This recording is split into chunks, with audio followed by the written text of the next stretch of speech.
सभी छात्रों का हार्दिक स्वागत है। छात्रों, आज मैं आपकी पाठ्य पुस्तक आरोह के गद्य खंड से अगला पाठ लेकर उपस्थित हूं, जिसका शीर्षक है काले मेघा पानी दे। यह एक बहुत ही प्रसिद्ध संस्मरण है, जिसे प्रख्यात लेखक श्री धर्मवीर भारती जी ने लिखा है। तो इससे पहले कि हम इस पाठ की शुरुआत करें, आइए संक्षिप्त परिचय धर्मवीर भारती जी के जीवन का। धर्मवीर भारती जी का जन्म सन 1926 को उत्तर प्रदेश में हुआ था। उत्तर प्रदेश का एक बहुत ही प्रसिद्ध शहर इलाहाबाद, वहां से उनकी प्रारंभिक और आगे की शिक्षा भी हुई। शुरू से ही साहित्य में इनकी गहन रुचि थी। इस कारणवश इनका हिंदी साहित्य में पदार्पण। उन्होंने अपने पूरे जीवन काल में एक से बढ़कर एक बेहतरीन रचनाएं की हैं। कुछ रचनाएं यहाँ पर प्रस्तुत हैं, जैसे कनुप्रिया, ठंडा लोहा, सूरज का सातवां घोड़ा, गुनाहों का देवता। गुनाहों का देवता इनकी बहुत ही प्रसिद्ध रचना है, अंधा युग आदि। तो हम देख सकते हैं कि हिंदी साहित्य को धर्मवीर भारती जी ने एक से बढ़कर एक रचनाएं दी हैं। इन्हें बहुत से प्रसिद्ध सम्मान से भी सम्मानित किया गया। हम देख सकते हैं पद्मश्री से इन्हें सम्मानित किया गया, इन्हें व्यास सम्मान दिया गया। इसके अतिरिक्त राष्ट्रीय स्तर पर अन्य कई सम्मान से इन्हें सम्मानित किया गया। और अंत में सन 1997 में इस महान विभूति ने धरती को अलविदा कहा, लेकिन अपनी रचनाओं के माध्यम से वह आज भी हमारे बीच उपस्थित है। तो आइए आज हम इनके द्वारा रचित संस्मरण काले मेघा पानी दे की शुरुआत करते हैं। मैं यह स्पष्ट कर दूं कि संस्मरण किसे कहते हैं। जब हम स्मृतियों के आधार पर, अपनी यादों के आधार पर किसी विषय का वर्णन करते हैं, वह संस्मरण कहलाता है। लेखक बाल्यकाल में जब 10-12 वर्ष के रहे होंगे, तो उन्होंने अपने गांव में जिस विभीषिका को देखा, झेला, और वह विभीषिका थी पानी की। आज पानी की समस्या एक बहुत बड़ी समस्या बन गई है। शहर तो शहर, यहां तक कि गांव में भी पानी की समस्या देखने को मिलती है। तो उन्होंने आज से ठीक 50 साल पहले पानी की जिस समस्या को देखा, उसका वर्णन इस पाठ में किया है। साथ ही उन्होंने यह बताने का भी प्रयास किया है कि भले ही विज्ञान कितनी ही प्रगति क्यों न कर ले, लेकिन आज भी हमारे समाज में अंधविश्वास, ढोंग, पाखंड, कुरीति आदि चलित आ रही है। इस पाठ में उन्होंने बताया है कि गांव में जेठ आषाढ़ का समय है, पानी की घोर किल्लत हो गई है, इंद्रदेव रुष्ट लगते हैं, अब तक वर्षा नहीं हुई है, चारों ओर हाहाकार मचा हुआ है, नदी, कुएं, तालाब सभी सूखे पड़े हैं, खेत की मिट्टियां सूख कर चटक गई हैं, उनमें दरारें आ गई हैं, सभी टकटकी लगाकर आकाश की ओर देख रहे हैं कि कब इंद्र देवता वृष्टि करेंगे, कब बारिश होगी। लेकिन लोगों के हाथ निराशा लगती है। तो वहां एक अजीब सा दृश्य, एक अजीब सी घटना उस गांव में देखने को मिलती है। उसका वर्णन उन्होंने इस पाठ में किया है। उस गांव के बच्चे 10-12 बच्चों ने मिलकर एक टोली बनाई थी और वे अपने आप को इंद्र सेना कहती थी। यह बच्चे क्या करते थे? यह बच्चे नंग धड़ंग होकर घर घर जाते थे। गांव के घर घर में जाकर पहले जयकारा लगाते थे, बोल गंगा मैया की जय, और घर के पास पहुंचकर कहते थे, मैया पानी दे, पानी दे, पानी दे, गुरधानी दे। यह लोगों से पानी की मांग करते थे। और कुछ ऐसी रीति थी कि लोग अपने घरों से पानी निकालकर, बचा हुआ पानी जो उन्होंने सहेज कर रखा है, लेकिन फिर भी उस पानी को लाकर उन बच्चों के ऊपर पानी को डाल देते थे। और बच्चे धूल मिट्टी में लौटते हुए बोल गंगा मैया की जय जयकारा लगाते थे और वह टोली वहां से दूसरे घर चली जाती थी। मिट्टी में सने बच्चों को देखकर कुछ इन्हें मेंढक मंडली भी कहते थे।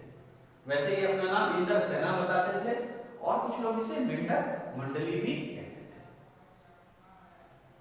इस महीने में जब प्रचंड गर्मी पड़ती है तो पानी का किल्लत हो जाना बिल्कुल स्वाभाविक है। और हम जानते हैं कि आज भी हमारा देश वर्षा पर खेती के लिए पूरी तरीके से निर्भर है।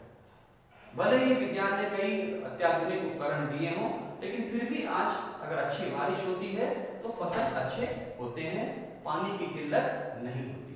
और अगर ऐसा ना हो तो लोग कई तरह के अंधविश्वास पाखंड के चक्कर में भी फंस जाते हैं। उस गांव के लोग भी पूजा पाठ आदि से देवता को प्रसन्न करने की कोशिश करते हैं कि शायद हमारे पूजन से इंद्रदेव हम पर प्रसन्न हो और वर्षा करें। लेखक अपने बारे में कहते हैं कि उनका जन्म एक ऐसे परिवार में हुआ था जो आर्य समाजी थे। वे आर्य समाज के नियमों को मानते थे और उनके गांव में एक कुमार सुधार सभा बना दी गई थी जिसका उपमंत्री भी हुए थे। तो एक तरह से कह सकते हैं कि लेखक के भीतर समाज सुधार की भावना बचपन से ही थी। जैसा कि हम जानते हैं कि आर्य समाज विभिन्न तरह के कुरीतियों, पाखंड, ढोंग आदि पर करारा प्रहार करता है। स्वामी दयानंद जी ने अपना पूरा जीवन इन कुरीतियों को दूर करने, वेदों का प्रचार करने में लगा दिया। उससे प्रभावित होकर लेखक भी इस पाखंड और अंधविश्वास को नहीं मानते थे। वह गांव के लोगों को कहते थे कि इस तरीके से आप पानी की बर्बादी क्यों करते हैं? आप इन मंडलियों के, इन बच्चों के ऊपर पानी क्यों फेंकते हैं? यह केवल पानी की बर्बादी है। लेकिन वह इसे नहीं मानते थे। वह तमाम तरीके से पूजन से, यज्ञ से, हवन से ईश्वर को प्रसन्न करना चाहते थे कि जिससे वर्षा हो और इस जल की समस्या से इन सभी को निजात मिल सके। लेखक की एक जीजी थी, कहने को वह उनकी कोई सगी संबंधी नहीं थी, लेकिन वह उन्हें जीजी कहते थे और उनसे इन्हें बहुत आत्मीयता थी। एक बार जब वह अपने जीजी के यहाँ जाते हैं तब उन्होंने इस दृश्य को देखा। इंद्र सेना आती है, नारा लगाती है, बोल गंगा मैया की जय, और उनसे पानी की मांग करती है, मैया पानी दे, पानी दे। और जीजी अपने घर में पानी रखे हुए, पानी जिसे उसने सहेज कर रखा है क्योंकि उस समय पानी की घोर किल्लत है, एक एक बूंद का उनके लिए बहुत महत्व है। वह उस पानी को लाती है और लाकर उस इंद्र सेना के ऊपर फेंकती है, जिसका लेखक विरोध करते हैं। वह कहते हैं यह केवल अंधविश्वास है, ऐसा करने से इंद्र देवता कैसे प्रसन्न होंगे? यह एक ढोंग है, तुम्हें ऐसा नहीं करना चाहिए क्योंकि यह केवल पानी की बर्बादी है। लेकिन उनकी जीजी का इसमें अटूट विश्वास था। वह उन्हें बहुत तरह के तर्क देती है और उन तर्कों से लेखक को निरुत्तर कर देती है। वह कहती है कि तुम जिसे पानी की बर्बादी करते हो वास्तव में यह पानी नहीं है, वास्तव में यह अर्घ है। अर्घ का होता है जब हम जल ईश्वर को अर्पित करते हैं, सूर्य को देते हैं, ईश्वर को अर्पित करते हैं, और अर्घ कहलाता है। तो जिसे तुम पानी कहते हो वास्तव में यह पानी नहीं, यह इंद्र देवता को दिया हुआ अर्घ है। क्योंकि हमारे समाज में दान को विशेष महत्व दिया जाता है। कहते हैं कि यदि तुम्हें कुछ पाना है तो उसके लिए तुम्हें दान करना पड़ेगा। तो यदि हमें पानी की जरूरत है तो हम इस माध्यम से इंद्र देवता को दान देते हैं और इसके एवज में हमें इंद्र देवता वर्षा के द्वारा ढेर सारा जल प्रदान करते हैं। वह और तर्क देती है। वह कहती है कि यदि बहुत सारा गेहूं हमें चाहिए तो उसके लिए हमें 5 से 10 किलो गेहूं दान के रूप में खेतों में डालना पड़ता है। वह एक तरह का दान है जो हमने धरती माँ को दिया और उस धरती माँ ने उस एवज में हमें सैकड़ों किलो गेहूं दिए। अगर हमें आलू चाहिए तो हमें आलू की बुआई करनी होती है, 10-20 किलो आलू का दान करना पड़ता है, तब हमें 100-200 किलो दान हमें आलू प्राप्त होता है। ठीक इसी प्रकार से अगर हमें पानी की जरूरत है तो हमें पानी दान के रूप में इंद्र देवता को देनी चाहिए, जिससे वह प्रसन्न होकर हमें पानी देंगे। तो तुम इसे जल ना समझो, यह क्या है? अर्घ है। और कहती हैं कि तुम यह कहते हो कि हमारे पास पानी की किल्लत है, पानी की कमी है, फिर हम पानी क्यों देते हैं? तो इस पर भी जीजी तर्क देती हैं कि जिस चीज की हमारे पास कमी हो और उसके बावजूद हम उसका दान कर दें तो वह विशेष महत्व रखता है।